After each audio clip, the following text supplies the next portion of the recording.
ऐसे ही आपका जो विशिष्ट गुण है, जिसका आपने अनुभव किया है, जिसका अभ्यास किया है, उसको अगर यत्र तत्र सर्वत्र बांटने लगोगे तो महाराज वो फिर ऐसे ही निष्फल हो जाती वो सेवा।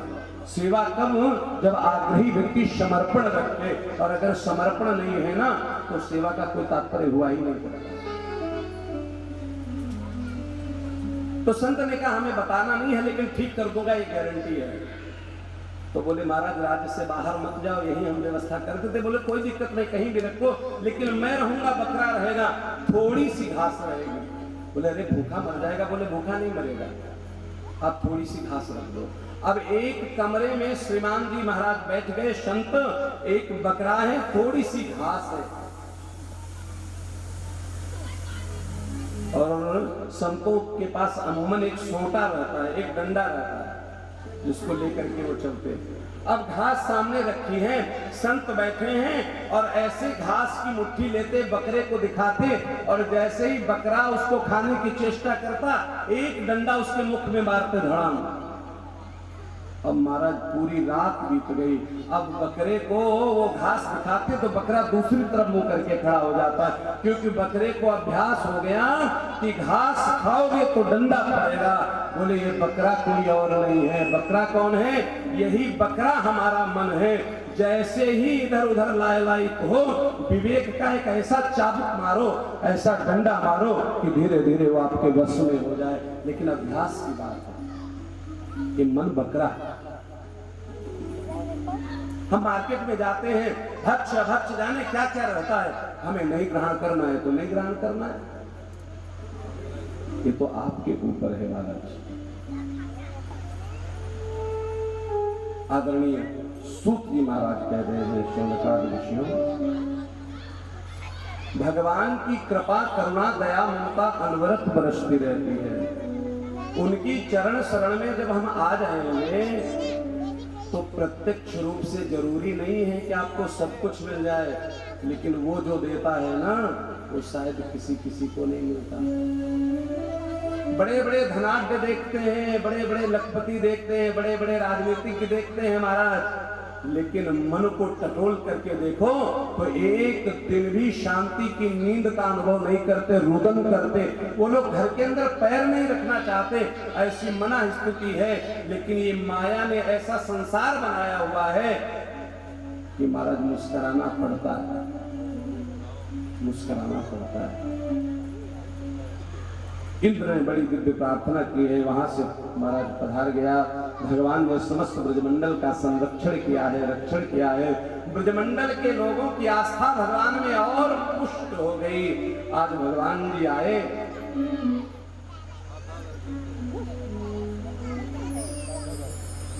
रात्रि का समय है, पहुंच गए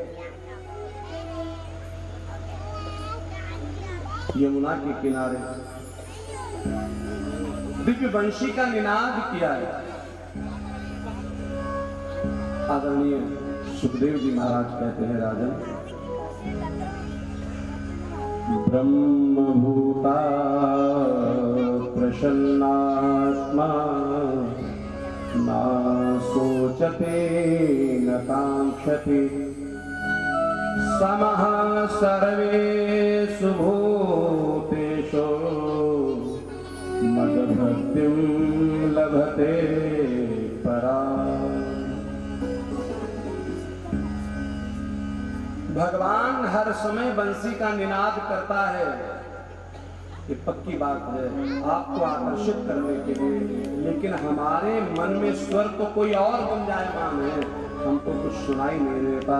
जबकि भगवान गीता में कहते हैं, ब्रह्मभूता प्रसन्नात्मा, जो अपने राम में रमते राम में रम जाता है, आत्म राम में रम जाता है, वो प्रसन्न रहता है।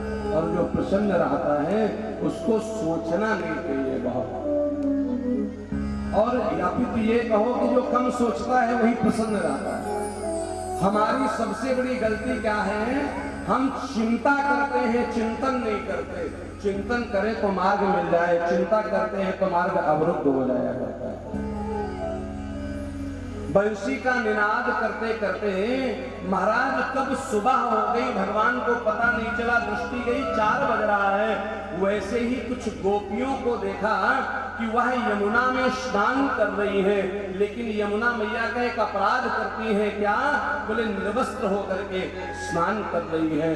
भगवान ने उनके जठर पटयो, उनके महाराज वस्त्रों को लेकर के कदम पर चढ़ गए। लेकिन ये जो कथा है बड़ी दिव्य कथा है, इसको जरा सा मनन करिएगा, चिंतन करिएगा। भगवान की अवस्था मात्र 8 वर्ष की है।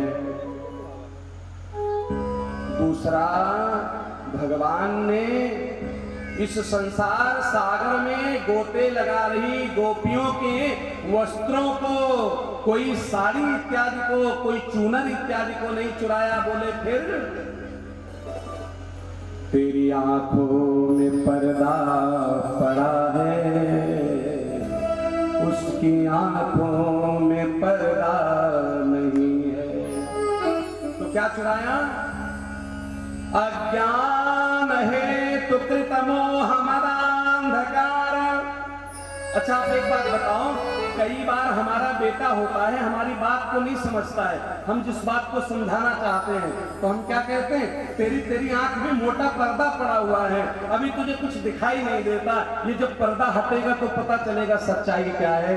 बस वही गोपियों के आंखों पर अज्ञान का जो पर्दा पड़ा हुआ था, भगवान ने उनको दूर किया है कि मुझे तुम साधारण मानव जान करके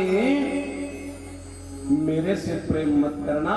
तुम समझो मैं ब्रह्म हूं, तुम जीव हो, और ब्रह्म से जीव कभी विलग नहीं होता है। जीव तो ब्रह्म के चारों तरफ ही रहा करता है। कहने का तात्पर्य, जो लोग कहते हैं भगवान कृष्ण ने, और दूसरी बात, 7-8 वर्ष का बालक अगर किसी का वस्त्र लेकर के चला भी जाता है तो भी उसके अंदर वासना नहीं, वात्सल्य हुआ रहता है। इसलिए हम क्या करते हैं, जैसे कोई ऐसी बात, 16,108 विवाह किए कृष्ण ने, कल हम चर्चा करेंगे क्यों किए, लेकिन संक्षिप्त में बताऊं, भगवान ने 8 विवाह की, 8 पटरानियां हैं, 16,000 तो एक दैत्य अपने जेल में बंद करके रखा, और जब उनको भगवान ने मुक्त कराया, सबसे कहा अपने अपने राज्य में चली जाओ, तो विलाप करने लगी। वहां समस्त कुमारियां, वो कन्याएं, उन्होंने कहा प्रभु एक बात बताओ, क्या हम 10 वर्ष से इसकी कैद में हैं, 5 वर्ष से इसकी कैद में हैं, 20 वर्ष से इसकी कैद में है, हमारे माता पिता को हमारी परवाह होती, हमारे भाइयों को मेरी परवाह होती तो आकर के मुझे छुड़ा करके ले तो जाते। इस दुष्ट के भय के कारण आज तक लेने नहीं आए, और अब अगर हम जाएंगे तो समाज का चिंतन करने वाले लोग, जो स्त्री 2-4 साल अपने घर से अनायास बाहर रहे और पता हो कि कहीं किसी की कैद इत्यादि में, उसको ये समाज स्वीकार नहीं करता है। तो हे कृष्ण, अगर आप मुझे स्वीकार नहीं करोगे तो ये संसार कहाँ स्वीकार करने वाला है। हम यमुना में कूद करके अपने प्राणों का अंत कर लेंगे। तो भगवान ने कहा तुम्हें प्राणांत करने की आवश्यकता नहीं है, हम तुम्हारा संरक्षण करेंगे, और आज से हम ही तुम्हारे पति हैं। और दूसरी बात ये है, वास्तविकता में वही हमारा पति है और हम सब उसकी पत्नियां ही हैं। सिर्फ ब्रह्म ही एक पुरुष है, बाकी प्रकृति ही स्त्रियां ही है। इसलिए अपने मन में भावना रखना है। उन गोपियों का बड़ा भाव है, कृष्ण दर्शन तो देंगे कभी ना कभी, ऐसा विश्वास मन में जगाते चलो। इन गोपियों को सहज भाव से भगवान मिल गए। लेकिन एक दिन क्या हुआ, भगवान गौएं चराते चराते वृंदावन से थोड़ा दूर चले गए, भूख लग गई और आज कलेऊ लाना भूल गए। तो निवेदन किया अपने सखाओं से, आप एक काम करो। बोले क्या? पास